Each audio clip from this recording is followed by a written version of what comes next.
es la ingeniería de datos. Esto lo podemos ver como una primera fase de la analítica, ¿cierto? Ya vimos cómo preparar los datos, cómo montar una infraestructura para datos, cómo hacer toda la ingeniería de datos, el manejo de las bases de datos, entre otras cosas. Entonces, bueno, esa es una clase pues como muy interesante ahí con el tema de Power BI. Vamos a tener una parte teórica muy cortica. Luego Simon va a complementar la clase con un ejercicio práctico muy interesante. Ya vamos a ver pues como por qué. Realmente esto es una herramienta, Power BI es una herramienta muy transversal en la ingeniería de datos, apoya mucho la ciencia de datos, hay unos roles muy completos que utilizan esta herramienta, como bien puede ser el analista de datos, el ingeniero de BI, y también hay unas oportunidades muy interesantes. Ahora vamos a hablar también un poquito inclusive de los salarios, de herramientas con las cuales podríamos inclusive tener un inicio en el mundo de los datos y creemos pues que Power BI es una herramienta de estas plus que les puede complementar mucho la formación a ustedes. Bueno, dame un segundo.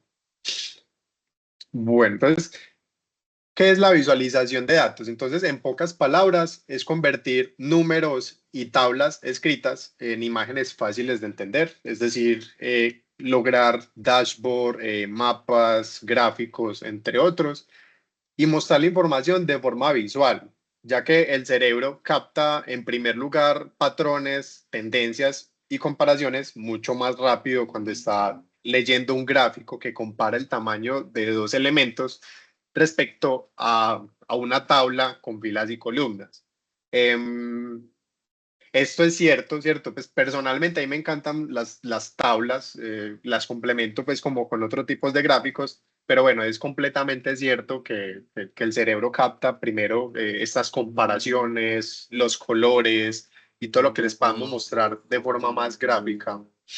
También dentro del proceso de análisis de datos y visualización forma parte pues de la analítica descriptiva, que es la fase, perdón, de la analítica, cuyo objetivo es responder qué está ocurriendo, qué ha ocurrido, para dónde vamos, ¿cierto? Y presentar los datos de forma gráfica y directa puede ser la forma más clara pues como de tomar una decisión.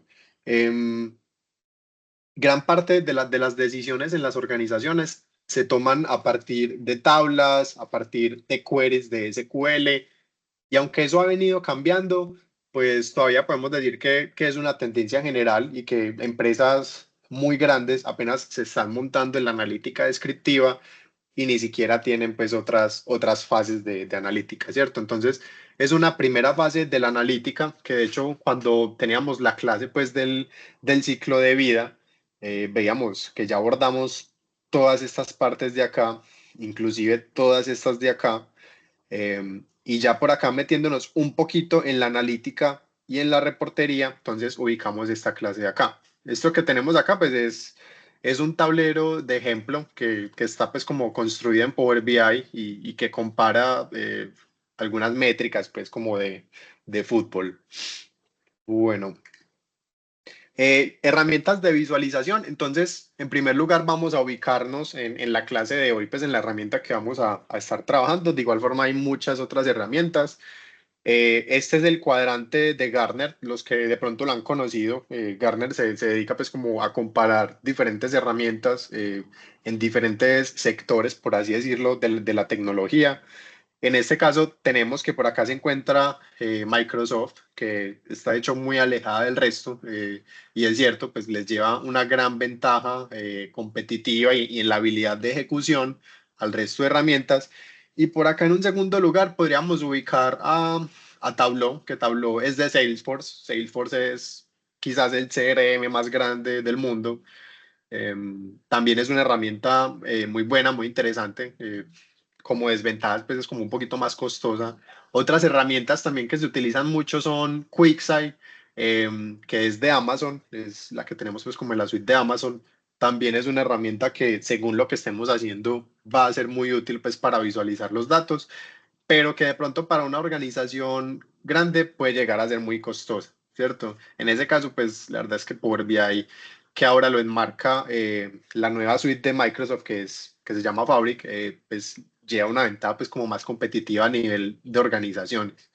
También tiene unos licenciamientos que pueden ser muy económicos, como que podemos tener un montón de cosas desde 20 euros al mes. Tenemos 100 teras de almacenamiento, procesamiento, capacidad de compartir reportes inclusive, pero también podemos tener licenciamientos empresariales que van desde 2.000 hasta 10.000 y 20.000 dólares por mes.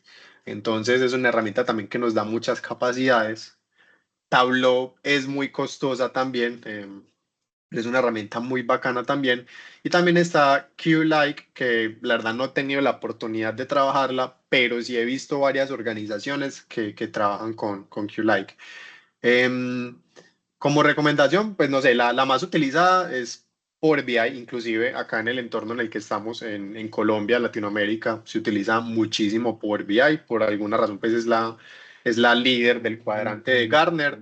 Eh, y bueno, es como les decía, pues es una herramienta, pues sí, tener dominio de un reporteador, un visualizador, es una herramienta que siempre nos va a ayudar, bien sea para explorar simplemente los datos, así vayamos a hacer ciencia de datos, o también para disponibilizar reportería para la toma de decisiones. Recordemos que gran parte del proceso de toma de decisiones se da a través de la visualización de reportes.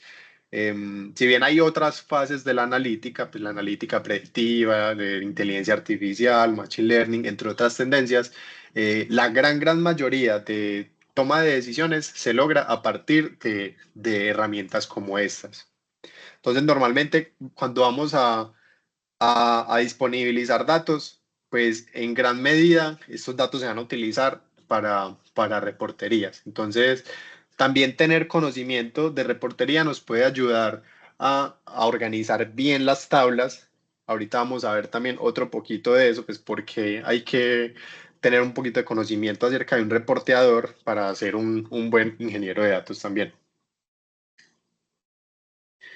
Bueno, en arquitecturas para visualización, acá les voy a mostrar una de Power BI, pero esta arquitectura es prácticamente la misma para cualquier reporteador que se utilice.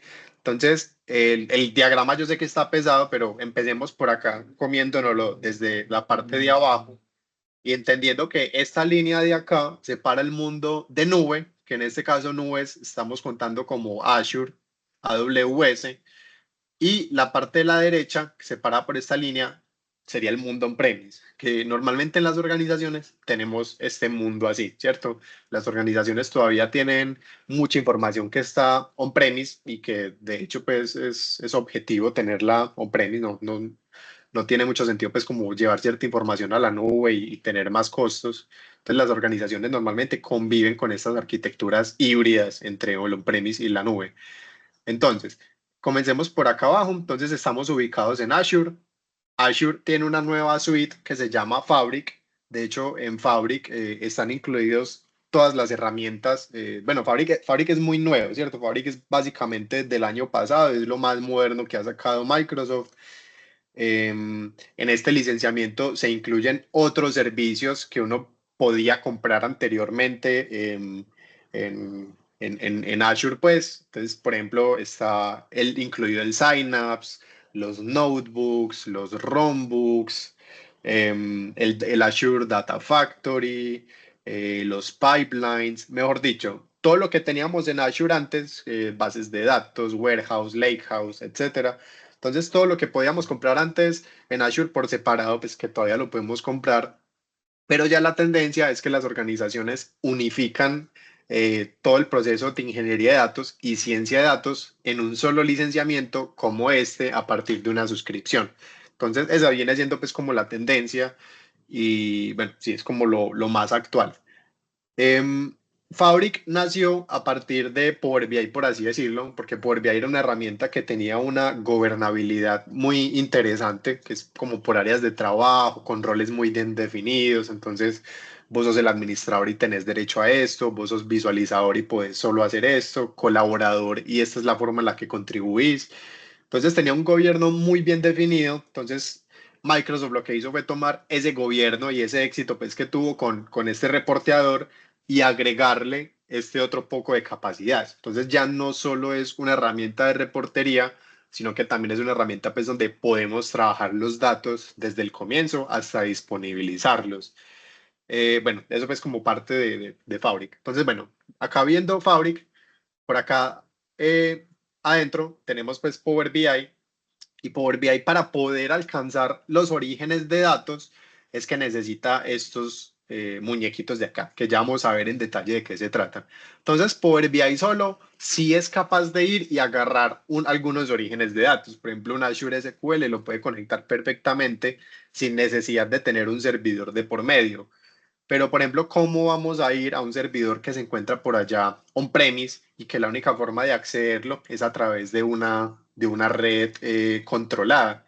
Entonces, en ese caso, tenemos que hacer uso de, de servidores on-premise. En este caso, estoy pintando dos on-premise, que son estos, uno y dos, y estoy pintando dos en la nube que serían dos S2. Entonces, una S2 por acá, otra S2 por acá, y este pues enmarca la cuenta de AWS. Entonces, para agarrar ese tipo de orígenes que tienen muy definida la entrada de los datos, lo que hacemos es utilizar un on-premise data gateway, que esto es lo que nos va a explicar ahorita Simón muy bien. Entonces, con este on-premise data gateway, lo que hacemos es que las peticiones que tenemos desde los reportes por acá, entonces nosotros llegamos y subimos un reporte que está conectado a una base de datos. Vamos a decir en este caso un Oracle, un RDS de Oracle en AWS.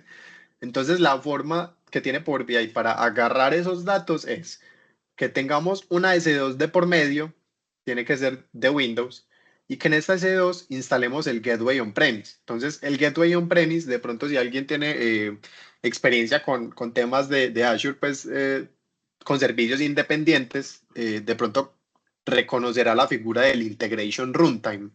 Entonces, el Integration Runtime es este gateway, por esta puerta de enlace que te permite llevar hasta tu servicio, que en este caso el servicio es Power BI, pero también el servicio puede ser Azure Data Factory, por ejemplo. Entonces, es llevar hasta ese servicio los datos, ya, dado que el servicio se encuentra pues en Internet y la forma de agarrarlo, por así decirlo, es mediante este servicio.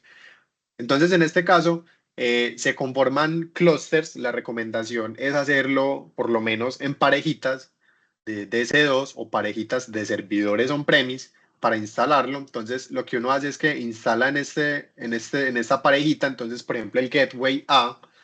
Entonces, ya las peticiones que se van a ir, entonces ya cuando yo conecto el reporte, lo conecto al gateway, al clúster A, perdón, con una puerta de enlace al Oracle. Entonces, de esta forma, cuando yo mando una petición, el balanceador solo, pues el gateway on-premise, manda la petición o por acá o por acá. Eso lo hace pues como de forma al azar. Y lo mismo on-premise también, pues como les decía, las bases de datos que tienen entidades financieras, entre otras organizaciones, se encuentran on-premise y la única forma de acceder es a través de una red definida. Entonces, en ese caso, lo que se utiliza son servidores on-premise en los cuales se instalan estos balanceadores que sirven pues como puente para llevar la información, y ya en estos servidores se configuran los drivers. Pues yo acá tengo pintada la ODBC porque es como una de las conexiones universales más comunes, y es que podemos organizar una ODBC a través de un driver. La ODBC pues es este protocolo pues universal de conexión a las bases de datos. Entonces ya organizamos la ODBC acá para poder consultar datos. Entonces, como ya garantizamos que este servidor tiene acceso a los datos, lo que hacemos es puentear la información para que pueda llegar hasta la nube. Sí, Entonces, ahí, listo. ahí Simon, sí. pues muchachos hay como dos tipos de conexiones o las más utilizadas son las ODBC, que digamos que es lo más utilizado el mundo Microsoft, por decirlo así, si lo queremos definir de alguna manera. Y las JBC, que digamos son un poquito más complicadas y la verdad son mucho más rápidas, las conexiones son mucho más rápidas que las ODBC y es un mundo digamos de Java como tal o de Spark cuando estamos utilizando Spark. Entonces es bueno tenerlo ahí en cuenta por si van a hacer algún desarrollo. Eso, gracias, Simon. Listo, ¿y qué más les muestro por acá? Bueno, pues el muñequito se ve muy enredado, pero en resumidas cuentas es una línea que separa el mundo de nube del mundo on-premise, unos servidores en la mitad, que son los servidores gateway. Así vayamos a utilizar Tableau u otro reporteador, vamos a necesitar con seguridad un servidor que pueda ir por los datos. Entonces, bueno, básicamente esta sería pues como una arquitectura que nos va a funcionar para cualquier otro visualizador. Y vamos a ver por acá otro poquito ya de las tripas, por así decirlo, de cómo funciona Power BI. Entonces, Microsoft por allá en el 2000 creó un protocolo de almacenamiento de información que se llama XMLA, que es básicamente XML por análisis. Esto se utilizó pues en un principio para un servicio de Microsoft que se llamaba Analysis Services, pero ese servicio pues todavía está muy vigente y de hecho es muy interesante porque ese formato XMLA es especial para responder a peticiones HTTP. Entonces eso es lo que lo hace pues como muy interesante porque responde muy rápido. De pronto otro tipo de formato podría tener un poquito más de latencia para responder esas peticiones. El formato XML es algo así como lo que estamos viendo acá. Es un, sí, pues un, ¿cómo se dice eso? Bueno, un marcado de datos, un tipo de datos, bueno, como una estructura de datos marcada así muy similar a un HTML, diría yo, pues como así como con viñeticas y esto. Y esto es lo que facilita precisamente, es como un JSON con HTML, algo así. Y eso es lo que facilita el acceso a este tipo de peticiones HTTP. Entonces, cuando nosotros construimos un reporte, no sé, digamos que construimos este reporte y lo montamos a la nube, lo publicamos, entonces este reporte realmente lo que estamos subiendo es una metadata y una información. Entonces, ¿por qué este gráfico se visualiza con estos colorcitos y esta torta pues está así con esos colores y esas proporciones? Entonces, realmente lo que se sube acá es una metadata que dice, ve, realmente lo que hay acá es un gráfico con tales colores, con tales etiquetas y tal personalización. Y la información se llena, pues es decir, toma vida, pues toma colores, toma etiquetas, toma cifras. En el momento en el que se hace una petición GET y se devuelve pues el post al navegador como tal. Es decir, en el momento en el que nosotros ingresamos al reporte, esta metadata va y hace unas peticiones al XMLA y llena la información. Esto pues ya es información pues como muy técnica ya de Power BI, pero pues hay que tenerlo pues como en cuenta para ver cómo es que se utiliza en este caso. Entonces, por ejemplo, acá vemos, cuando revisamos en el navegador, estas son las peticiones. Si le damos clic derecho por acá y le damos inspeccionar, entonces nos damos cuenta por acá en redes, bueno, aquí pues porque no he hecho nada. Pero bueno, si yo actualizo por acá en redes empiezan a cargar cada una de las peticiones que va haciendo la plataforma por detrás y si yo estuviera viendo un reporte, pues eso es lo que estaría cargando ahí. Entonces, inclusive por ahí podemos encontrar el token con el que se hizo nuestra petición, podemos capturar las peticiones de un reporte para hacer pruebas especializadas con los protocolos de Apache. Mejor dicho, hay muchas cosas que podemos hacer con esta información técnica. ¿Qué más puedo explicar por ahí? Bueno, no, creo que vámonos con eso hasta ahí. Bueno, ya luego hay unas buenas prácticas que aplican en este caso, pues las vamos a mostrar específicamente para Power BI, pero estas buenas prácticas aplican para todos los reporteadores. Y como ya les dijimos, pues es importante que un ingeniero de datos, un científico de datos, un BI o un analista, pues ni hablar, tengan un conocimiento pues en alguna herramienta. Em, entonces, esta gráfica ya la habíamos abordado antes cuando hablábamos, cuando tuvimos la clase de Warehouse. Y es que cuando le pasamos a una base de datos una tabla con una columna en strings, ella por dentro tiene que hacer este proceso, el hash encoding. Entonces el hash encoding lo que hace es asignarle un número entero a estas, pues a la columna, y luego asociarle una tabla de dimensiones, es como la que ya habíamos dicho. Entonces realmente por dentro tiene que hacer este proceso. Entonces a lo que voy es que tanto en las bases de datos como en los reporteadores, tenemos que entregar la información lo más pulpa posible, ¿cierto? Tenemos que evitarle este procesamiento adicional con los datos. Entonces, de igual forma, aplica el modelo de entidad-relación, el modelo, los que vimos que son copo de nieve y estrella. Entonces, es una muy buena práctica para cuando estemos modelando datos, principalmente si van para un reporte, pues hagamos esto, ¿cierto? Evitemos montar una tabla así de enorme con todas las dimensiones ahí y muy pesada, ¿cierto? Es mejor que hagamos algunas relaciones entre estas columnas con algunas tablas de dimensiones. Bueno, otra buena práctica es únicamente trabajar con la información que se necesita. Por acá muestro cómo se quitan pues columnas en Power BI. En el caso pues de que carguemos un archivo plano, pues lo ideal sería quitarle columnas. Si no es posible, pues quitárselas al archivo plano desde que se genera. Y también otra muy buena práctica es seleccionar columna por columna. De hecho, evitar el select asterisco que nos gusta tanto. Esto es mucho más efectivo cuando hablamos de SQL y también de reporteadores. Y muy importante, el where siempre, ¿cierto? Evitar traer siempre información que no se necesita para el análisis, porque como veíamos acá, no es lo mismo ir a traer un dato a una tabla que está muy sintetizada, que trae únicamente lo que tiene, que ir por un dato y hacerle una petición a una tabla que tiene un montón de cosas, aunque no sean objetivo pues como de la visualización. Entonces, precisamente por esto, porque estamos hablando de que cuando vamos a ver algo, cuando vamos a hacer una consulta, cuando vamos a actualizar el reporte, pues lo que está ocurriendo es esto, ¿cierto? Son peticiones, entonces también pues evitemos al máximo pues tener información que no se necesita y pues también tener en cuenta que hay reportes muy pequeños, pero hay reportes enormes en los cuales tenemos que ser mucho más rigurosos con este tipo de buenas prácticas.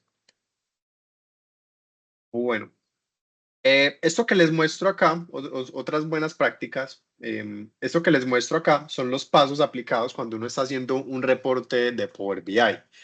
Em, Les quiero mostrar esta imagen porque cada que ustedes van haciendo pues un paso, que voy, elimino una columna, voy, creo otra columna, hago una agrupación. Entonces todo eso va quedando acá. Y se los muestro es porque parte de estos pasos de acá se apalancan en la base de datos. Entonces normalmente tenemos que Power BI es mucho, pues tiene un procesamiento mucho más pequeño que la base de datos a donde estamos consultando la información. Entonces, hay unas consultas en específico que dañan, por así decirlo, el query folding. Entonces, por ejemplo, bueno, query folding es esta funcionalidad que tiene Power BI de que no hace toda la fuerza, sino que le deja la fuerza a las bases de datos que son especializadas en eso, ¿cierto? Entonces, en este caso, digamos que tenemos un reporte con muchísimos pasos aplicados y digamos que si yo respeto el query folding, pues, esta característica y yo no le cambio, por ejemplo, el tipo a las columnas, por ejemplo, cambiar el tipo de la columna ya me daña ese apoyo que yo tengo de la base de datos. Entonces, si yo le cambio, si yo sé que le tengo que cambiar el tipo a una columna, lo más inteligente sería cambiarlo por acá, digamos que a lo último, ¿cierto? Ya cuando la base de datos hizo toda esta fuerza para mover los datos y hacerle todo esto, y ya al final usted llega y le dice, listo, pero entonces póngale este tipo de dato. En este caso sí es permitido, pero ¿qué tal si yo le cambio el tipo de dato acá comenzando? Entonces la base de datos llega hasta acá y toda esta fuerza de aquí en adelante la va a tener que hacer Power BI. Eso también es otra buena práctica. Esto específicamente para Power BI, no sé si otras herramientas como Tableau pues cuenten también con características de este tipo. Pero bueno, pues seguramente lo que se van a encontrar es Power BI, tengan en cuenta. Ahí Oscar tiene una pregunta.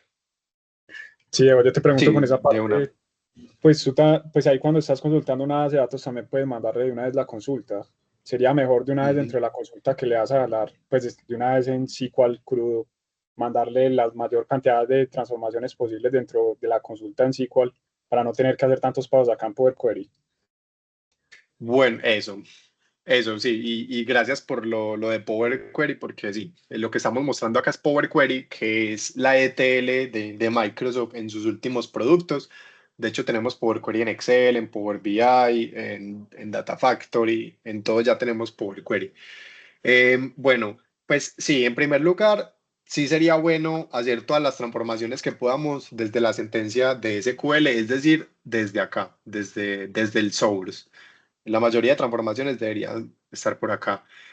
Sabemos pues por experiencia que no siempre es posible tener una consulta que nos tenga todo, sino que pues la verdad se complicaría muchísimo, pero lo ideal es que la tabla o la vista desde que se materialice en la base de datos, pues ya tenga todo esto, ¿cierto? Es decir, que la base de datos ya hizo con anterioridad pues esa fuerza, cosa que Power BI solo vaya por los datos y los traiga y no los tenga que procesar ni en la base de datos ni en Power BI. O sea, eso sería lo ideal, pero cuando no es posible, pues bueno, sí, sería bueno tener entonces una consulta muy completa con parte de las transformaciones por acá. Gracias por la pregunta porque ahí pues profundizamos más del tema. Y otra preguntita, Diego, antes de que avances, yo no Sí. tenía conocimiento de esa parte del query folding, que es que el trabajo de procesamiento se lo delegas a los recursos de la base de datos, porque yo Ujú. tenía entendido que eso todo lo procesa es Power Query con el lenguaje M que tiene por detrás, pero pues me causa curiosidad cómo saber qué se le puede delegar a la base de datos como procesamiento y qué queda ya como parte del servicio de Power BI para hacer esa transformación. Listo. Sí, te va a pasar por acá la documentación pues, del query folding, porque ahí dice cuáles son los procesos que matan precisamente este apoyo. Que yo me acuerde, pues como el más clarito es el cambio de tipo de datos. Eso mata por completo el query folding, entonces hay que hacerlo de último. Pero hay otro tipo de operaciones que también daña el query folding. Entonces, sí, básicamente eso. Bueno, Listo, yo y eso creo que aplica para lo voy a cualquier base de revisar. datos. Eso está más como enfocado así cual server, que es como el motor de base de datos de Microsoft. Em, ¿Cómo? ¿El query folding solo funciona con SQL Server? Sí, pues está enfocado a cualquier base de datos relacional, pues motor de base de datos relacional, o está más enfocado así cual server. De hecho, está enfocado, es por tipos de conexiones. Entonces, por ejemplo, ODBC se puede conectar a bases de datos. Entonces, cualquier tipo de bases de datos te soporta el query folding. Por ejemplo, una conexión a un archivo plano no te soporta query folding nunca.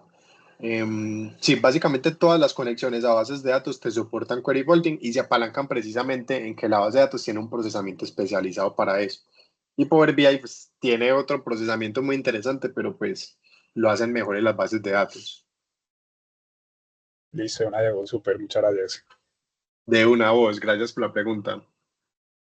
Bueno, ¿qué más? Bueno, otra buena práctica es que muchas veces necesitamos cargar tablas, pero pues como no las vamos a ver en visualización, sino que simplemente cargamos tablas para añadirle un detalle a otra tabla, para cruzarlo con otra tabla, entre otras cosas, ¿cierto? Entonces, estas consultas, estas tablas que no vamos a utilizar en la visualización, es muy bueno que las podamos deshabilitar, ¿cierto? En este caso, pues, por vía es con clic derecho chulito en habilitar o deshabilitar. Y también lo mismo, si esa tabla no se va a actualizar en el tiempo, pues que aplica para tablas pequeñas o para tablas grandes, lo mismo, pues deshabilitémosla. Así sea una tablita chiquita que va a estar actualizando pues los 10 colores y que nunca van a cambiar los 10 colores, pues es mejor que la deshabilitemos. Lo mismo una tabla enorme que ya viene construida pues con un histórico, pues si ese histórico no se va a estar actualizando, pues desactivémoslo porque le vamos a estar quitando carga a la base de datos. Sebastián, ¿ibas a preguntar algo o se te fue? No, no, señor, un día ahí el botoncito sin querer. Listo, de una. Bueno, bueno, otra operación que me gusta recomendar en Power BI es la agrupación, que la agrupación es el group by que conocemos pues de SQL.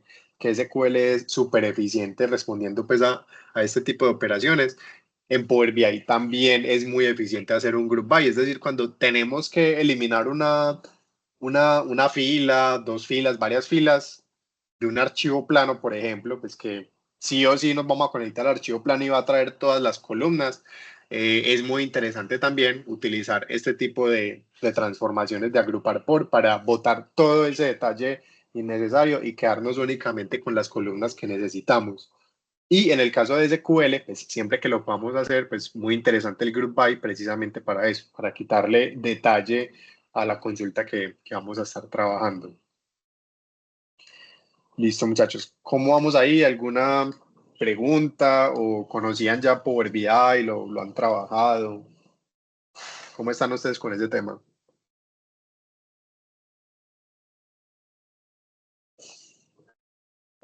Bueno.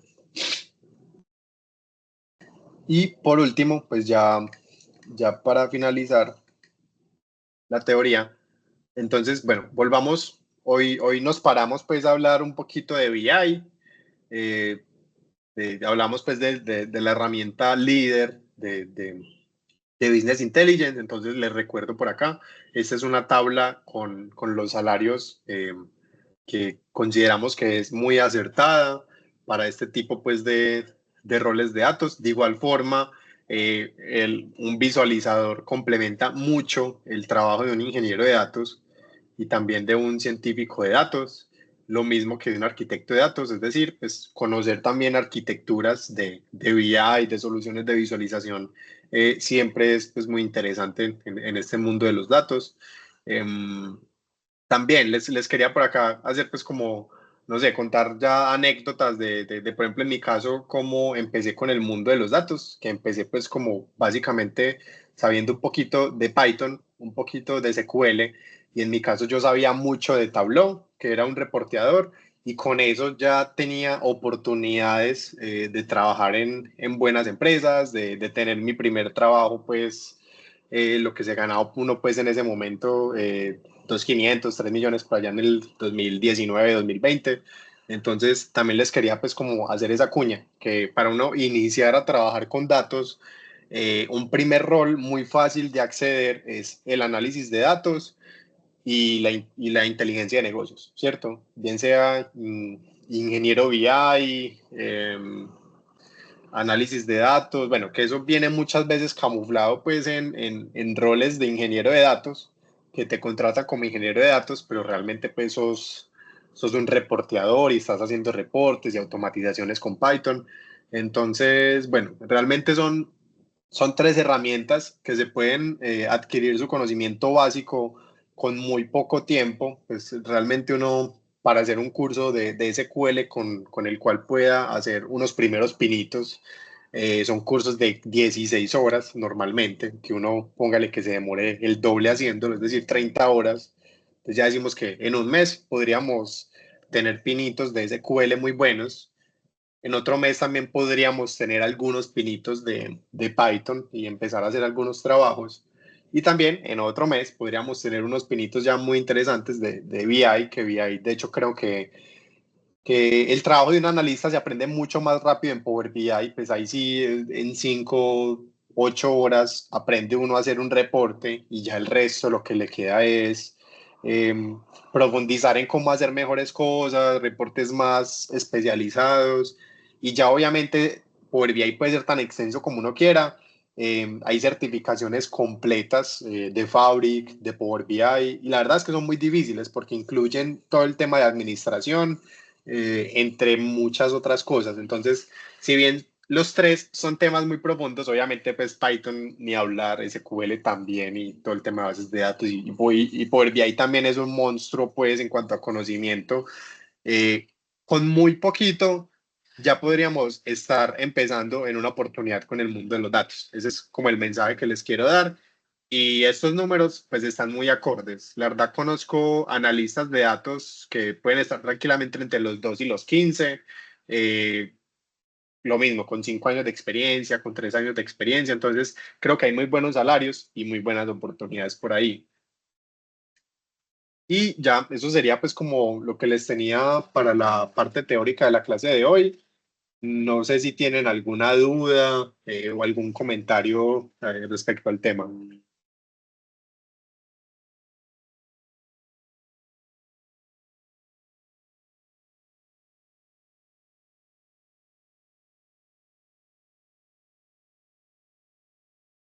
Juan, contanos. Diego, una pregunta. Esa información, digamos que valga la redundancia, ¿es de forma solo pues, como solo informativo o es necesario que usemos BI en el proyecto final?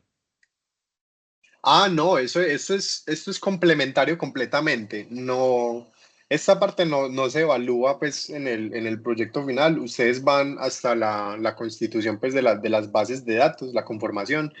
Mm, pues si le quieren meter un reporte para visualizar la información, pues la verdad es que va a ser mucho más completo el trabajo, ¿cierto? Porque ya estarían abordando toda la fase desde la arquitectura, creación de bases de datos, ETL, y ya llegarían a una primera fase de la analítica. Entonces también como recomendación, pues si le pueden meter un reporte, sea en Power BI, en Superset, que también lo estuvimos trabajando acá en el tema y que les pasamos el código, pues sería mucho mejor. Y para ustedes también pues tener experiencia con un reporteador, con seguridad que si van a trabajar con datos, no va a ser conocimiento de más, va a ser muy importante también.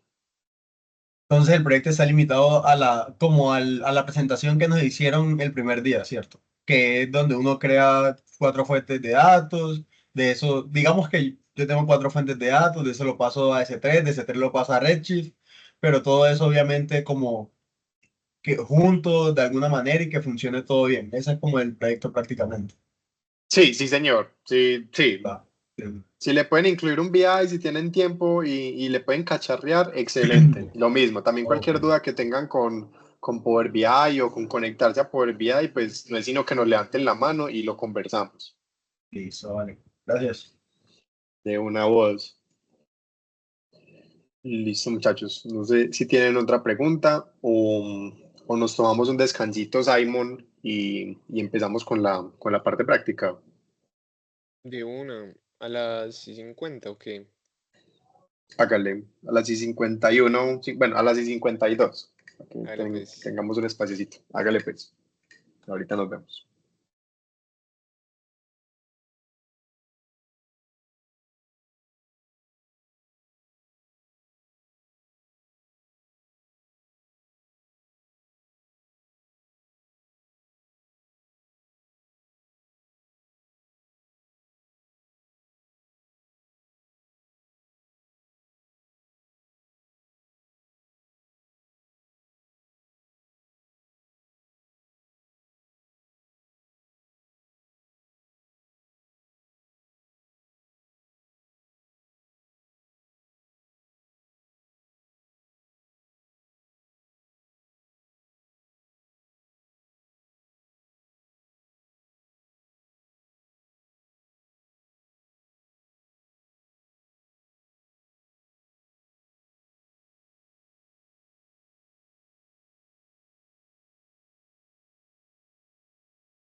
Muchachos, ¿ya están por ahí?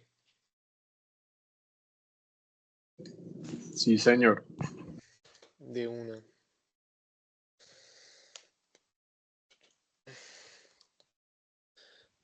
De una.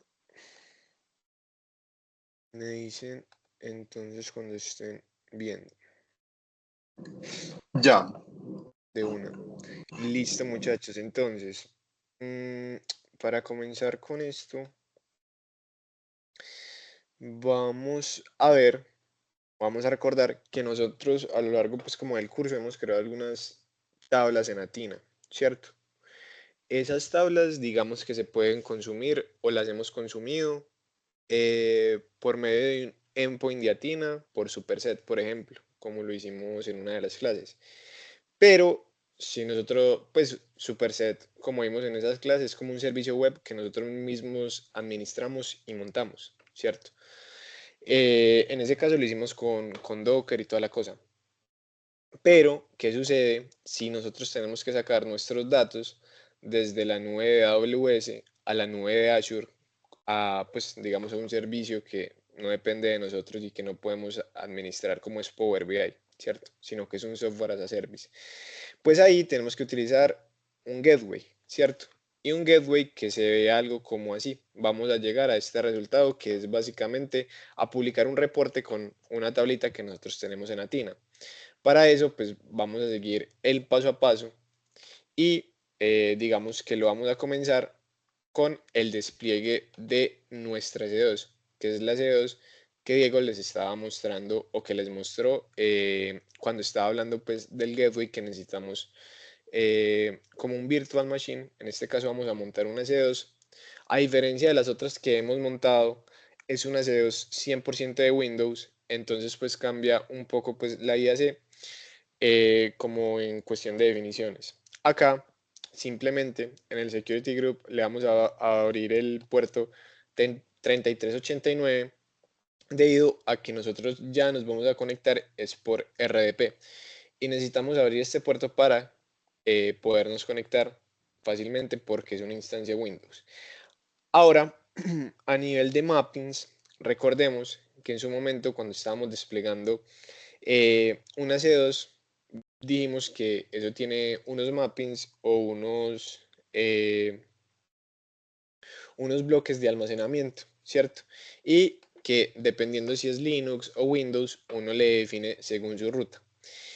Para Windows tenemos que utilizar esta ruta de acá, que es dev SDA1, ¿cierto? Ahí, digamos que es como donde se va a montar el volumen raíz y pues va a quedar funcional con nuestra instancia C2. También vamos a utilizar pues una instancia un poquito grande que es una T3X Large debido a, pues no me la sé bien ahí, Diego me complementa, a que este tipo de gateways o cuando estamos haciendo este tipo de arquitecturas, por el nivel de request, primero que va a manejar y segundo, pues porque va a ser refresh y toda la cosa de dataset que pueden ser grandes, necesitamos ciertas condiciones para que el gateway, pues digamos, no se quede pensando, digámoslo así, en un solo request y se desborde. Si quieres, Diego, ahí nos contas realmente cuáles son los números porque no los recuerdo bien. Pues, Simon, la recomendación que nos da Microsoft siempre, por lo menos, bueno, pues según la capacidad que se vaya a tener, son 8 gigas de RAM. Pues ellos, de hecho, no recomiendan como máquinas muy grandes. Uno, a la práctica, sí llega a que necesita muchas veces 16 gigas de RAM, por lo que estás diciendo. Hay muchos procesos simultáneos. Por ejemplo, está actualizando un dataset de 500 megas, pero también otros 10 datasets de 50 megas. Entonces, bueno, digamos que esa cantidad de megas de los datasets que van actualizando, pues los modelos semánticos, en realidad eso es pura RAM del servidor gateway, que es el que le está pasando la información al servicio pues en la nube. Entonces es por eso. Entonces, y también en este caso, pues como es un ejercicio práctico y necesitamos instalar el gateway on-premise, también de pronto abrir el Power BI desktop, pues que se necesitaría. Entonces es por eso que se necesita una máquina más bien grandecita. Exactamente. Y ahí también cabe aclarar que en este laboratorio vamos a montar una sola máquina que no va a estar en clúster. Si queremos industrializar una solución de esta, lo recomendable es montar un clúster, ¿cierto?, de data gateways y al frente de ellos poner un balanceador de cargas, que era como lo que decía Diego, para manejar mucho mejor el número de requests que le van a llegar pues a esas máquinas, porque si vamos a montar por B en una organización, pues vamos a manejar, no sé, podemos manejar 20.000, no sé, 30.000 requests en una organización de gran tamaño. Listo, entonces acá ya pues recorriendo este stack, que es bastante sencillo, simplemente vamos a desplegar una instancia C2. Vamos a venir acá a CloudFormation, le vamos a cargar una plantilla nueva y vamos a seleccionar este S2, que déjenme ver si es el path, está en download, sí, S2, llámale. Listo. El nombre de la pila va a ser demo data gateway 2 y acá le vamos a definir pues los parámetros, que ya los tenía por acá, pues porque ya anteriormente, para ver que me funcionara, ya la desplegué, ¿cierto? Entonces le vamos a poner el nombre del perfil, le vamos a poner data gateway 2 porque es el segundo que va a desplegar por lo menos en esta cuenta. El nombre del rol le va a poner lo mismo, data gateway 2. El security group, lo mismo, el 2. El ID de la subnet, importante, como vamos a acceder a esa C2, recordemos que nosotros podemos tener subnet públicas o privadas. Esta subnet es pública para poder que se le atache una IP pública a nuestra C2 y podamos acceder pues sin tener que abrir puertos y sin tener que dar un montón de vueltas. Y finalmente la VPC, nosotros vamos a utilizar la default de nuestra cuenta y listo. Ahí ya tendríamos listos los parámetros, le damos siguiente. Recordemos que también, pues si no han desplegado todavía nada, les va a pedir que creen un rol o automáticamente pues CloudFormation lo crea, pero deben de seleccionar un rol con los permisos para darle los permisos a CloudFormation de poder desplegar todos estos servicios. Aquí simplemente estamos confirmando de que él va a crear nuevos roles en IAM y que van a tener pues acceso a otros servicios. Le damos siguiente y ya simplemente le damos enviar. Y esperamos pues que esto se cree. Ahí va a durar, no sé, 1 o 2 minuticos. Le damos una espera. Mientras tanto, les voy a ir contando que en los siguientes pasos, pues vamos a acceder a la S2, vamos a ingresar a Power BI Nube y vamos a descargar, digamos, todos los .exe para ejecutar e instalar el Data Gateway en la S2. Luego vamos a utilizar y a instalar el ODBC de Simbatina. Y por último, vamos a descargar e instalar el Power BI Desktop, donde simplemente pues nos vamos a conectar a la tina de nuestra cuenta, a extraer información de una tabla y ya simplemente vamos a publicar un reporte. Ahí, para hacer este proceso no necesitamos nada como de una suscripción premium ni nada de eso, pero nos vamos a dar cuenta que si queremos compartir ya un tablero con otro compañero de la organización o algo así, sí nos va a pedir Power BI Premium. No sé, Diego, si nos puedes como decir un poco más de qué otras features de Power BI tenemos acceso con una cuenta premium. De una. Bueno, entonces, en primer lugar están las cuentas Pro, que las cuentas Pro nos permiten tener un área de trabajo con 10 gigas de almacenamiento. Normalmente, 10 gigas de almacenamiento pues es suficiente para la mayoría de empresas pues pequeñas y medianas. Ya cuando estamos hablando de empresas más grandes, bueno, pasaríamos pues a licenciamientos premium. Pero bueno, primero está la Premium por usuario, después de la Pro está la Premium por usuario. La Premium por usuario ya nos da acceso a otras características y a más almacenamiento. En este caso ya tendríamos, creo que una tera, no recuerdo si son 10 teras, creo que una tera. Tendríamos más almacenamiento.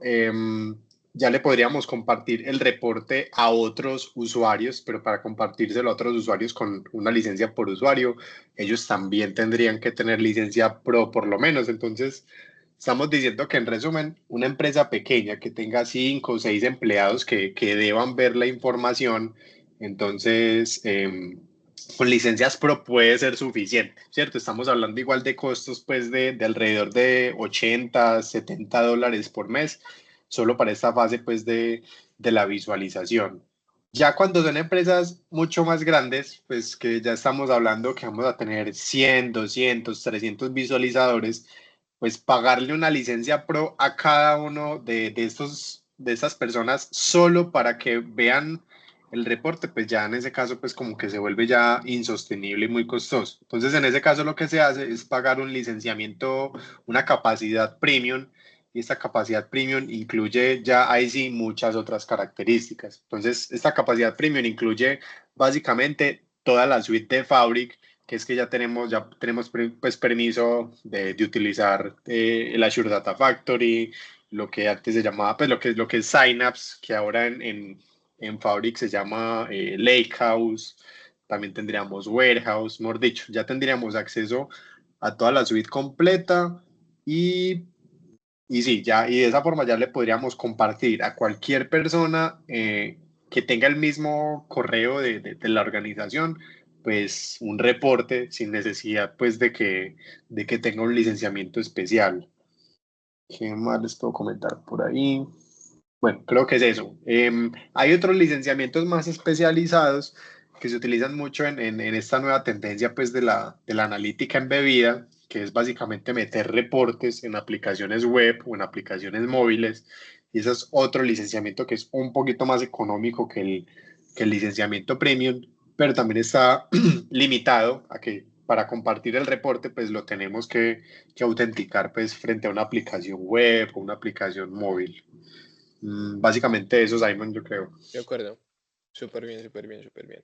Listo, muchachos. Acá, digamos que CloudFormation terminó. Ya podemos ver acá pues nuestra S2. Le vamos a dar conectar. Acá vamos a darle un poco diferente a las S2 de Linux, porque como les dije anteriormente, como es Windows, vamos a utilizar RDP.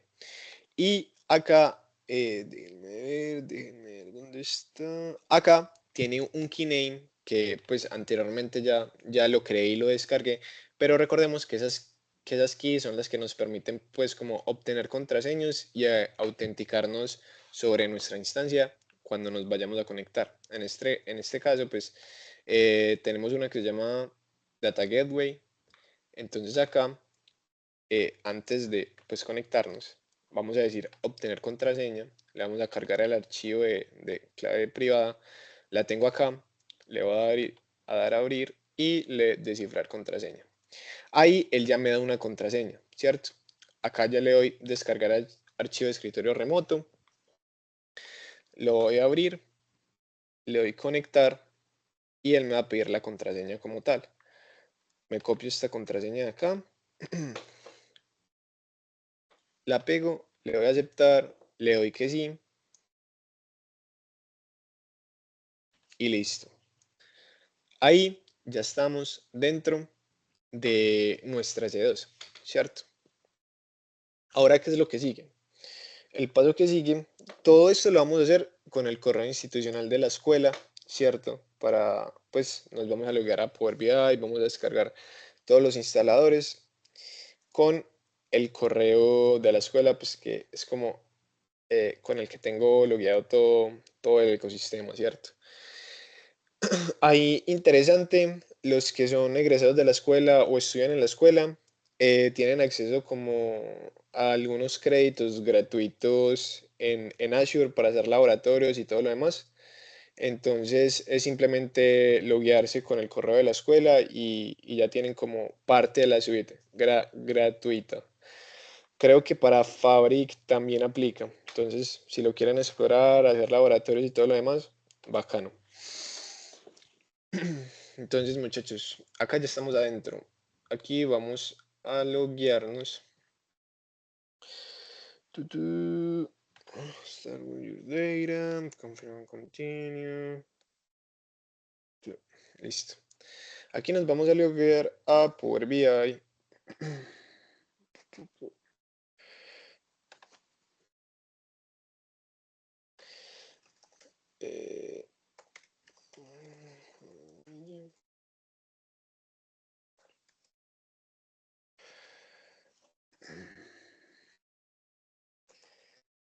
Acá me dan un segundo que tengo que autorizar acá con el doble factor de autenticación.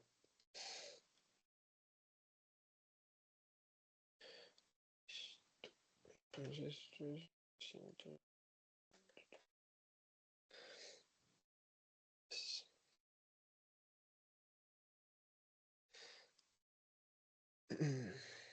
listo, muchachos. Entonces acá estamos como, llamémoslo en la nube de Power BI, ¿cierto? Acá tenemos pues Power BI, también tenemos acceso a Fabric y a otros servicios como tal. Nosotros el día de hoy simplemente vamos a tener acceso a Power BI. Power BI, digamos que tenemos acceso a los workspaces, a una parte de monitoreo, de métricas, al OneLake que ya va más de la mano para utilizarlo con la parte de ingeniería de datos que nos ofrece Fabric como tal, que digamos OneLake es como la casita donde se van a desplegar cada uno de los servicios que nosotros utilicemos en Fabric. Es bastante interesante por si alguno lo quiere explorar. Acá pues vemos que esta cuenta es gratuita y digamos si ustedes quieren hacer esto mismo van a tener acceso como a 30, 60 días si no tienen pues usuario de la escuela como tal. Le vamos a dar aquí a la ruedita como a los settings y le vamos a dar Manage Connections and Data Gateways, ¿cierto? Listo, entonces acá ya tengo pues algunos configurados como tal, ¿cierto? Pero acá nos va a aparecer, digamos, tengo dos. Este de acá está funcional, que es el primero que les mostré. Como ven, están online. Y aquí nos va a aparecer la siguiente que, que vamos a crear. Entonces, démosle acá en Downloads, le damos Data Gateway. Acá le vamos a dar un download en Standard Mode. Acá comienza a descargar ya.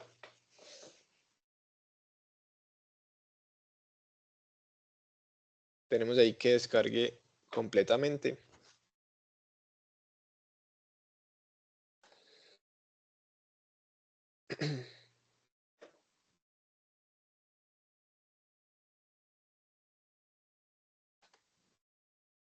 Listo, aquí ya descargó. Entonces, le vamos a dar ejecutar.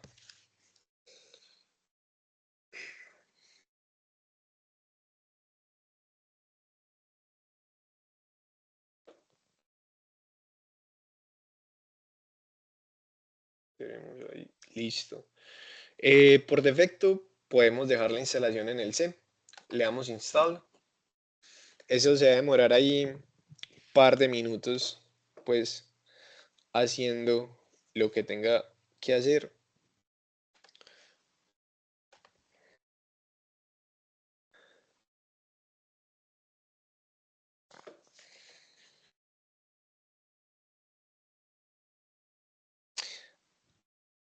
Digo, no sé, hay como duda general. Eh, en el banco también, o bueno, pues ya en la parte de una organización grande también se instala esta, ¿cierto? Que hay Sí, el Standard Mode. sí, sí, de hecho esa es la que se maneja en el banco porque es más difícil estar dando soporte a los que instalan pues el gateway personal. Ujú. El gateway personal tiene algunas ventajas, que es, por ejemplo, poder utilizar Python desde Desde el el Power test. Query y también, sí, desde el desktop para el Power Query, para el trabajo y manejo de los datos y también para visualizaciones. Entonces, sí tiene algunas ventajas. Por ejemplo, eso lo perdemos con el Standard Mode, pues con el Gateway On-Premise empresarial, por así decirlo. No tenemos acceso ni a Python ni a R, que eso sería chévere, pues que lo habilitaran por ahí. De acuerdo, pero importante ahí, pues habilitar esto de Python R, también carga mucho el gateway, ¿cierto? Entonces ahí también Ujú. tendríamos que tener en cuenta, si vamos a habilitar esas capacidades, necesitamos un gateway mucho más grande. Y en su momento, cuando estuvimos en esas discusiones, por eso fue que no lo pudimos aplicar, ¿cierto? También, sí, señor, así es. Esperemos ahí que ya va a terminar.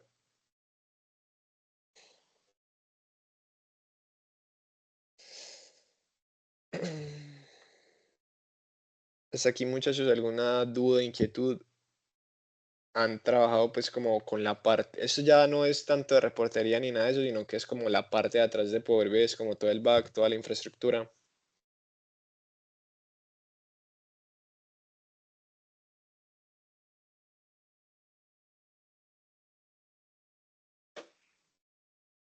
Eh, sí, hola, Simón. Yo sí tuve la duda de cuando estuviste desplegando la instancia S2, cuando elegiste T3 Large, ¿eso entra en la capa gratuita? No, esa no entra en la capa gratuita Eso porque, creí. y no la escogí de capa gratuita porque es muy tildada.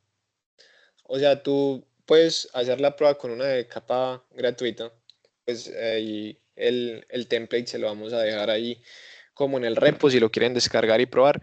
Y si despliegas una de capa gratuita, va a ser muy tildada. Hacer esto, pues el refresh es súper lento porque es muy pesado, es un proceso bastante pesado, ¿cierto? Entonces por eso no seleccionamos una de capa gratuita. Gracias.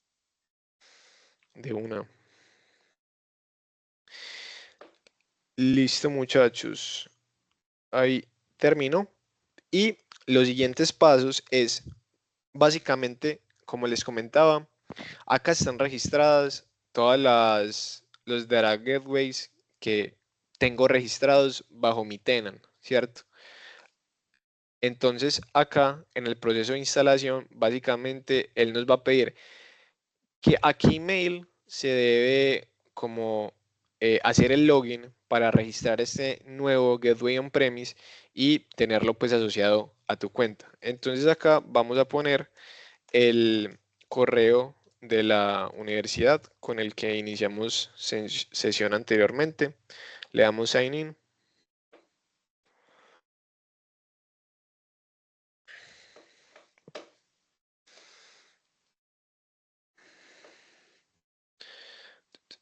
Ah, esto es básicamente que la instancia como está recién desplegada está bloqueando pues como esta parte de la autenticación, ¿cierto? Entonces lo que nos toca hacer es volverlo a tirar. Exactamente.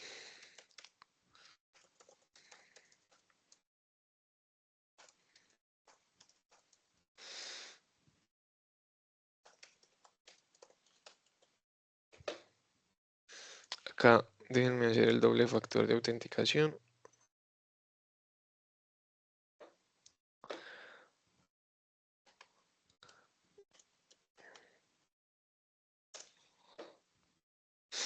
Listo.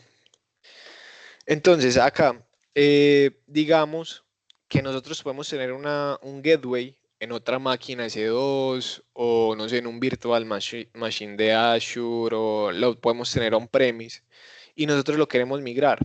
También nos ofrecen esa migración por medio de este, ¿cierto? Es un proceso, digamos, más complicado porque hay que tener como más parte de firewall y todo lo demás, o simplemente podemos registrar un nuevo gateway sobre este computador, ¿cierto? En la nube.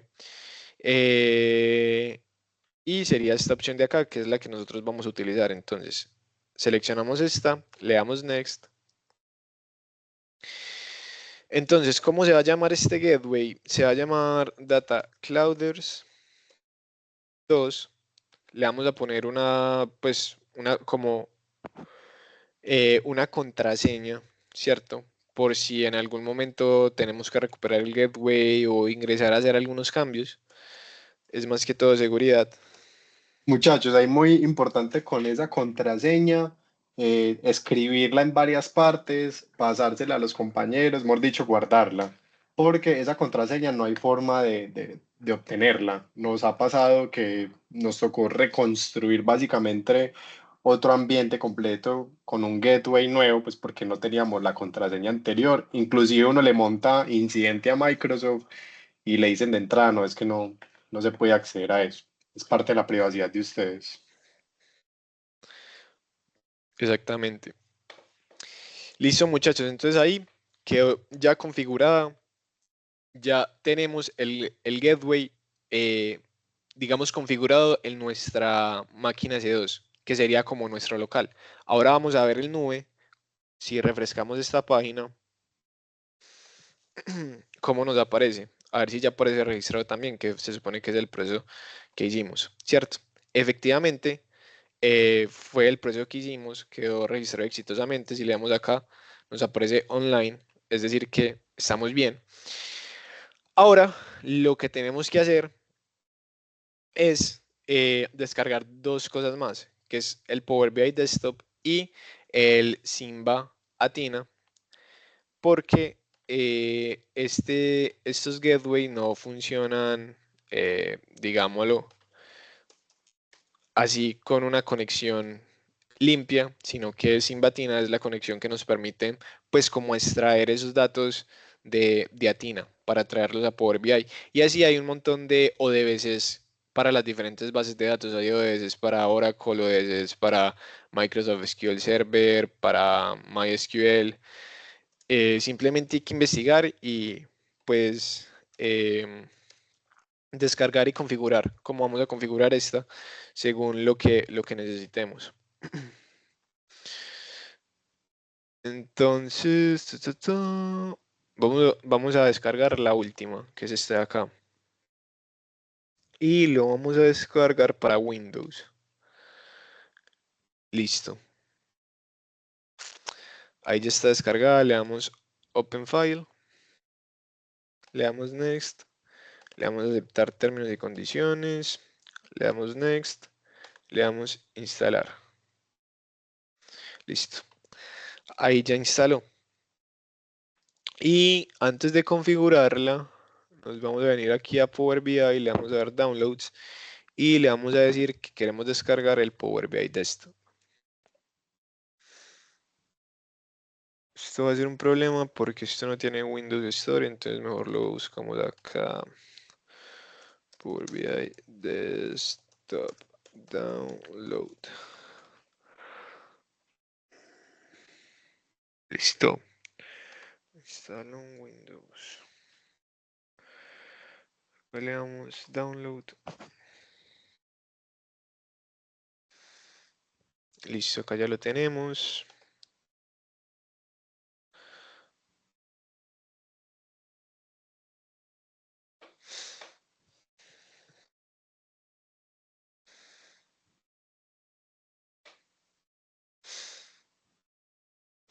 Esperemos ahí un momento, muchachos, aquí instale. Yo aprovecho ahí para preguntarles una cosa mientras les descarga y es con el tema de los gateways. Uno por máquina y por servidor solo puede tener un gateway. Sí, señor. Solo uno. Listo. Y otra cosa es que, por ejemplo, hay, digamos que ese gateway para las arquitecturas on-premise, pues se vuelve indispensable pues, tenerla en el servidor directamente donde está, pues digamos que la base de datos. pero qué tipo de permiso se le tiene que dar, por ejemplo, ya cuando por ejemplo, estás accediendo con un gateway a una base de datos y un modelo semántico en Power BI Service, se alimenta de lo que está en esa base de datos.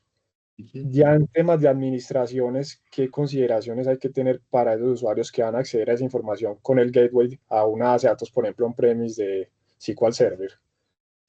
Muy buena pregunta. Pues mira, ahora que les mostraba pues la arquitectura que teníamos arriba las bases de datos y abajo Power BI en la mitad pues como los clústeres, esos servidores tienen que tener reglas de firewall para ir a las bases de datos, pero también para salir a internet, ¿cierto? Para ir a las bases de datos pues porque van a ir directamente con las consultas que Power BI les está demandando desde internet. Y también pues salir a internet para poder llevar la información que Power BI les está consultando. Entonces, otra cosa ahí que me acuerdo pues con la pregunta que estás haciendo es que los gateway tienen que estar lo más próximos posibles a la fuente de información. Entonces, si tenemos bases de datos on-premise, pues lo ideal ahí es tener un gateway también on-premise que tenga una menor latencia para ir por los datos. Y si tenemos bases de datos en la nube, pues lo mismo, que sea un gateway en la nube como este que estamos mostrando, Simon. Exactamente. Y ahí, importante, digamos que, bueno, hablo como de la experiencia. Hay un pecado con todo esto y es cuando uno quiere industrializar este tipo de soluciones, uno no se lo puede entregar completamente a los usuarios. Es decir, como, hey, conéctate directamente a la base de datos y puedes hacer el número de refrescos que quieras o puedes traer los datos que quieras, sino que hablo desde la experiencia, nosotros tenemos un poco limitado eso, ¿cierto? Y es básicamente porque nosotros no podemos instalar o darle o abrir pues como el gateway a toda la organización. Nos tocaría instalar en todos los equipos de la organización el Simbatina y darle y abrir los firewall del gateway pues a cada uno de las IP de los portátiles. Entonces, básicamente nosotros ahí como respondiendo una parte que hacía es como, ¿cómo hacen para conectarse?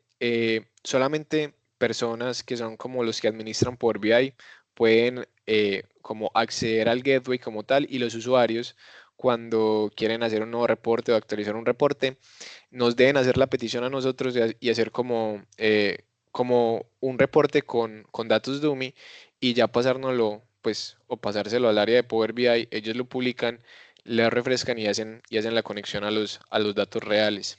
Creo que es como uno de los pecados que tiene este proceso cuando lo queremos industrializar. Sí. Sí, Listo. específicamente con Atina pasa mucho eso. Ujú. Sí, sí, sí. Listo, muchachos. Entonces, ahí ya tenemos Power BI. ¿Qué sigue? Nosotros tenemos por acá, en el sistema como tal, una cosa que se llama ODBC, ¿cierto? Hay dos ODS de 64 y de 32. Eso depende del número de bits que tenga tu computador. En este caso es de 64 bits. Acá en esta segunda ventanita están los System DSN y nos van a aparecer todas las ODS que nosotros tengamos instalada en nuestro computador. En este caso solamente nos aparece Simbatina porque es la única que tenemos instalada, pero pues si tenemos un montón de bases de datos con ODS nos van a aparecer todas. En este caso, pues no voy a configurar una nueva, sino que voy a configurar esta que ya está. Esto tiene muchas configuraciones, se pueden seleccionar un montón de cosas, se pueden hacer shortcuts, Atina Endpoint, un montón de cosas. Eso tiene un manual enorme. Nosotros vamos a hacer una configuración básica que simplemente va a ser configurarle a qué región se va a conectar, a qué catálogo se va a conectar, a qué base de datos, a qué workgroup y cuál va a ser el S3 de output, porque recordemos que Atina siempre necesita un S3 de entrada y un S3 de salida, ¿cierto? Entonces, la región, siempre, como siempre hemos dicho, East 1, y estos datos, ¿de dónde los podemos sacar? Nos vamos a nuestra cuenta de AWS, a la parte de Atina, y entonces acá lo voy a minimizar como por acá para tenerlos los dos como en paralelo. Tenemos, ¿qué catálogo vamos a utilizar? El origen de los datos va a ser AWS Data Catalog. ¿Qué base de datos vamos a utilizar? Pues le vamos a poner la default, pero realmente cuando ponemos la default, él nos va a mostrar todas las que tenga nuestro catálogo como tal, ¿cierto? ¿Y qué workgroup vamos a utilizar? El workgroup va a ser el primary, acá está. Y el S3 output location, vamos a abrir acá S3.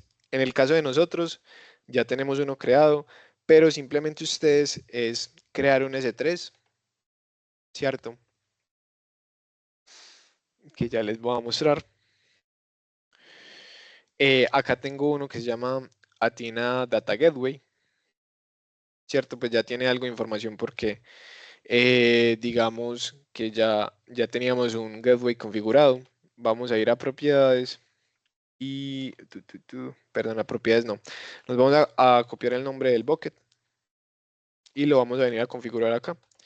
Que básicamente para configurar esto sería S3, dos puntos, // y el nombre del bucket.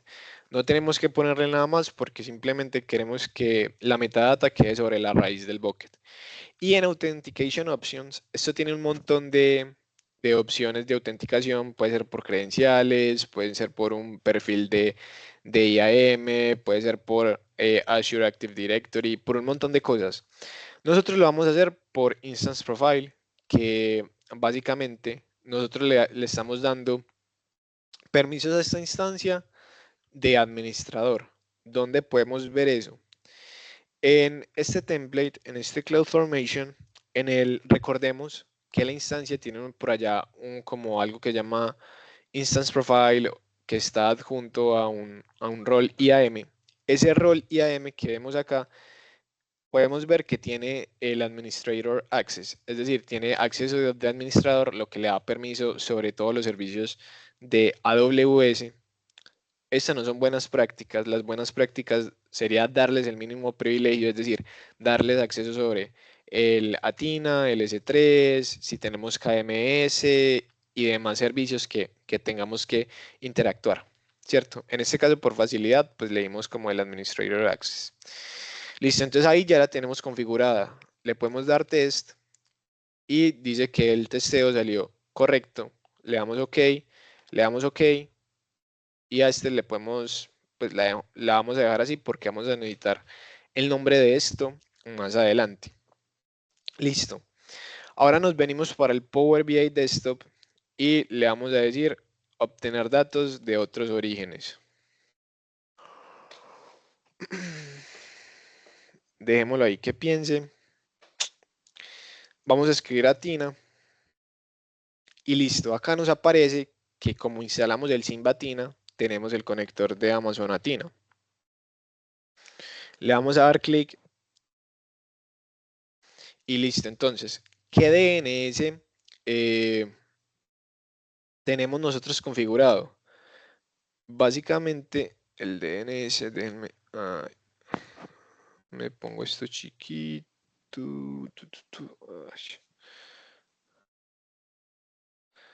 ¿Qué DNS tenemos nosotros configurado? Sería este de acá, el de Amazon Athena. Entonces lo vamos a copiar acá, Amazon Athena.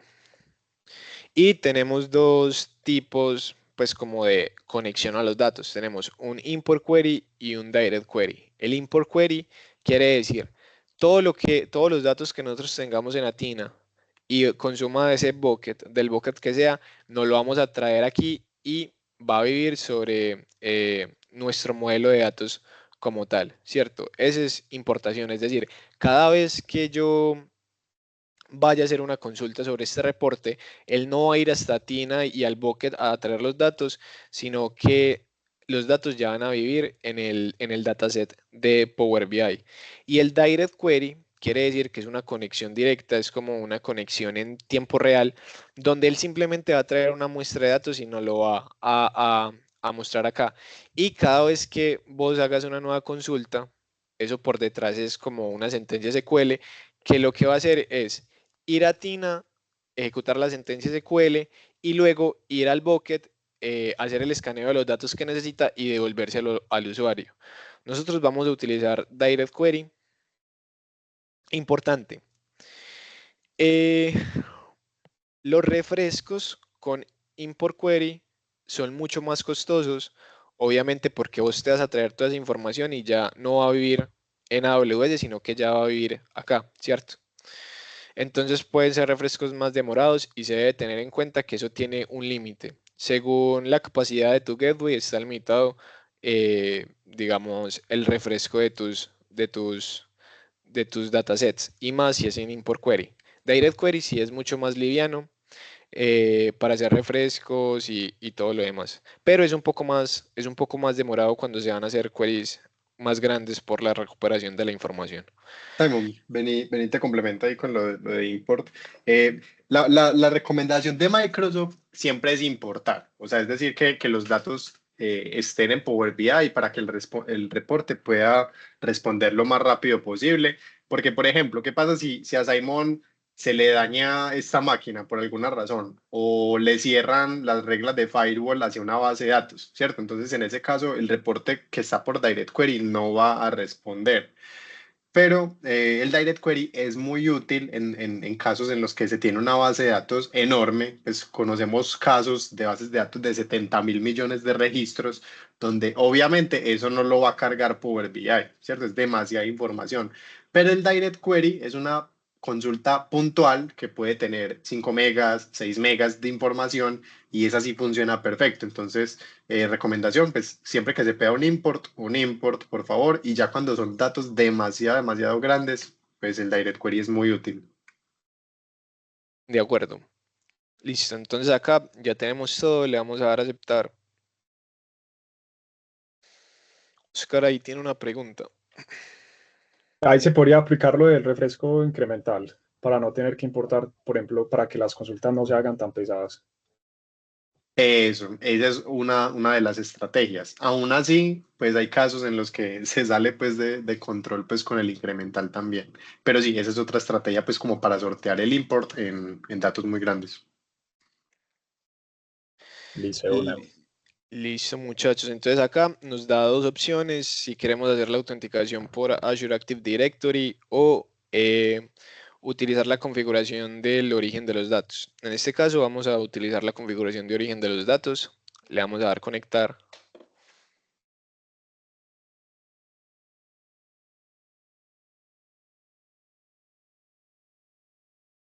Listo. Entonces ahí ya estamos conectados a nuestra TINA y estamos conectados a nuestro catálogo de datos que dijimos que iba a ser AWS Data Catalog.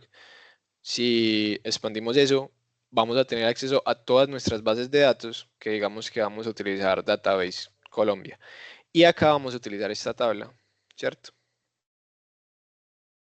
Ahí ya tenemos la información, le podemos dar cargar.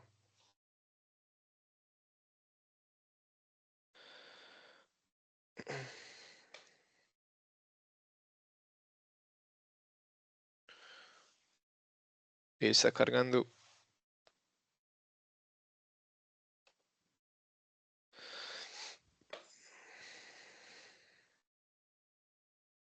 Listo.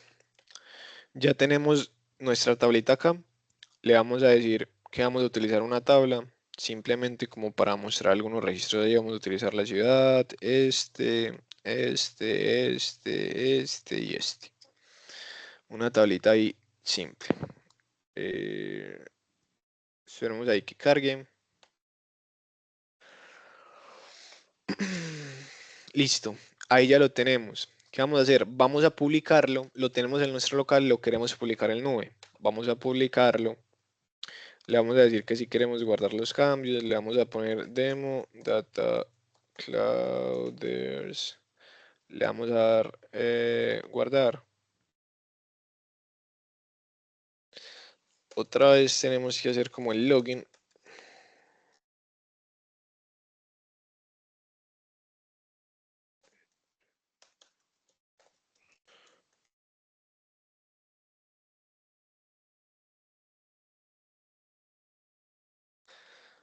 Okay.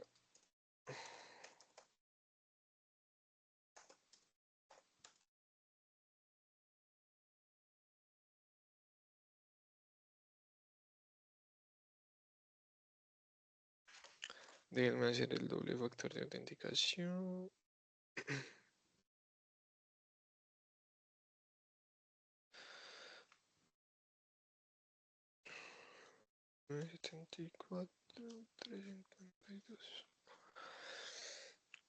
Solamente esto.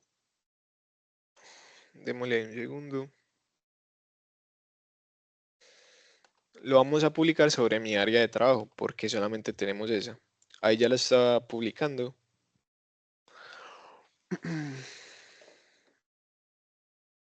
Listo. Ahí ya lo tenemos el nube. Listo. Entonces podemos cerrar acá. Nos venimos para acá. Y si nos vamos para Workspaces, My Workspace. Acá tenemos el demo Data Clouders, ¿cierto? Pero lo vamos a abrir y vamos a ver que nos va a fallar. Demo. Ah, no nos falló. Bueno, demo es que ya estaba configurada. Lo cogió por defecto. Pero puede ser que nos pudo haber fallado. ¿Por qué nos pudo haber fallado? Ya lo vamos a ver.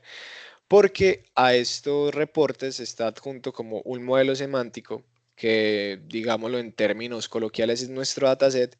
Y este dataset hay que configurarlo y conectarlo al Data Gateway. Entonces, si en algún momento ustedes abren eso y les falla, simplemente es darle clic acá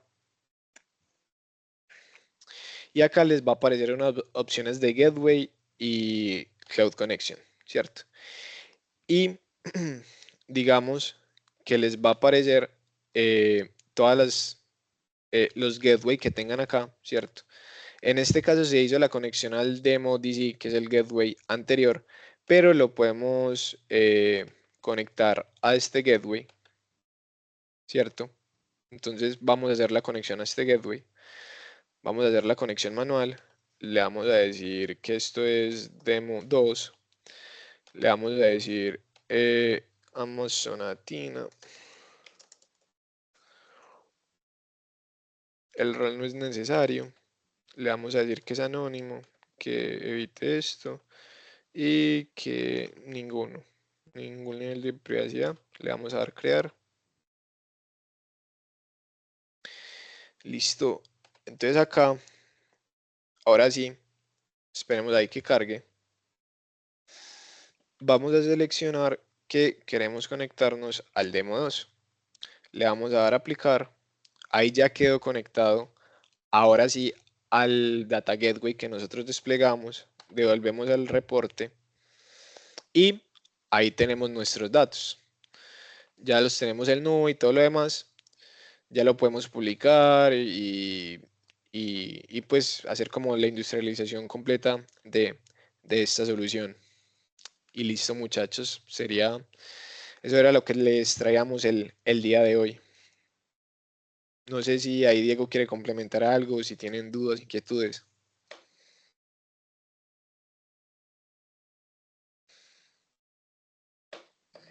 No, Simon, muy completo. Acordate todo lo que nos costó luchar esta conexión la primera vez. Te Sí, salió perfecto.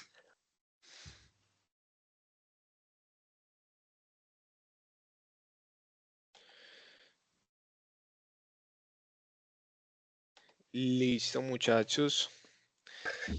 Sí, yo tengo una pregunta ahí ya para dejarlo cerrar, muchachos. Es De en esa una. parte, si tú tienes otro usuario ahí en el que quieres agregar al workspace, hay que tener algún permiso especial para que ellos puedan cargar el reporte, porque pues me ha pasado, pues pues yo tengo experiencia trabajando con Power BI, no a este nivel de escala de proyectos tan grandes después de conectar una arquitectura, sino más proyectos más hacia un lado de MVPs, pero sí me causa curiosidad del tema de los permisos que pueda tener la persona hacia ver esos datos, porque igual yo compartí el de reportes y ahí, por decir cualquier cosa, la persona no puede acceder a los datos.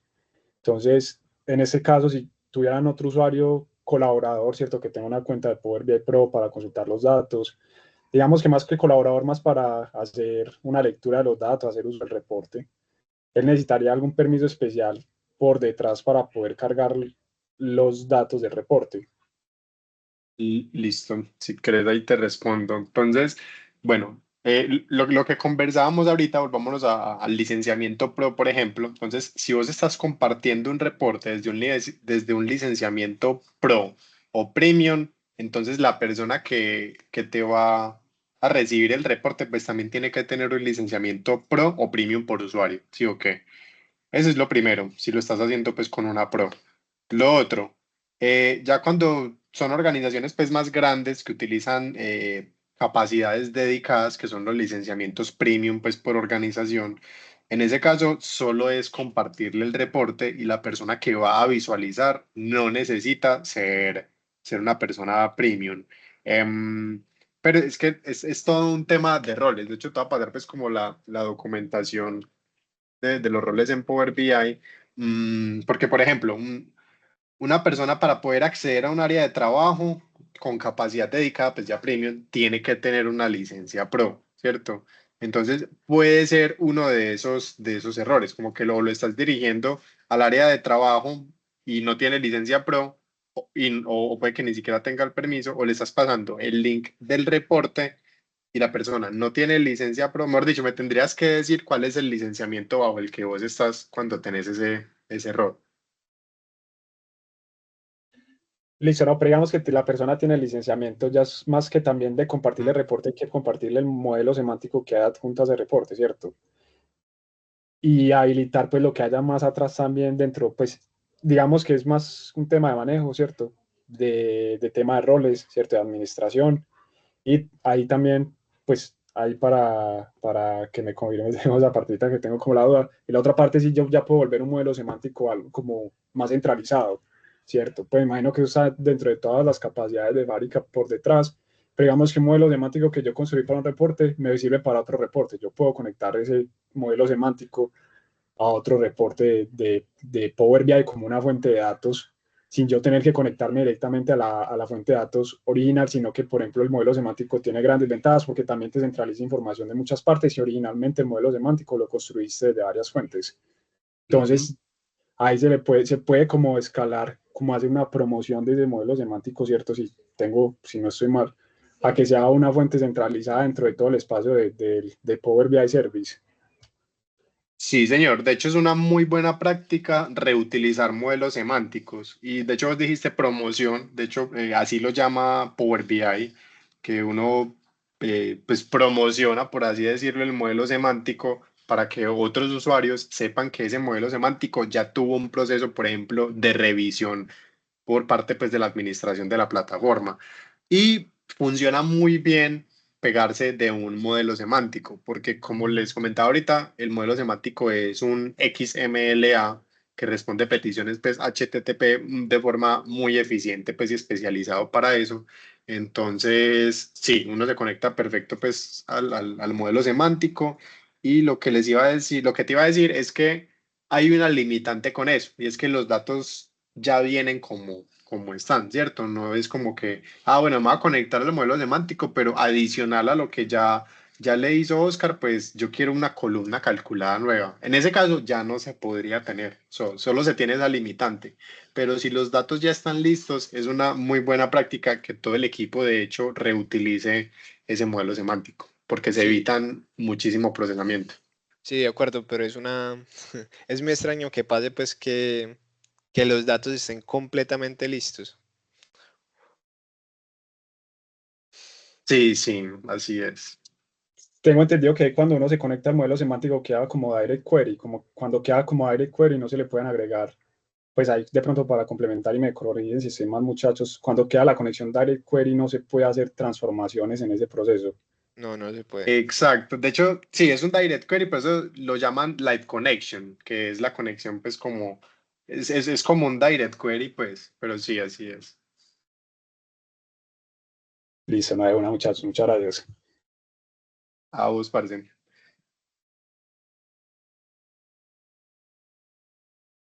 Bueno, muchachos, voy a ver acá de grabar.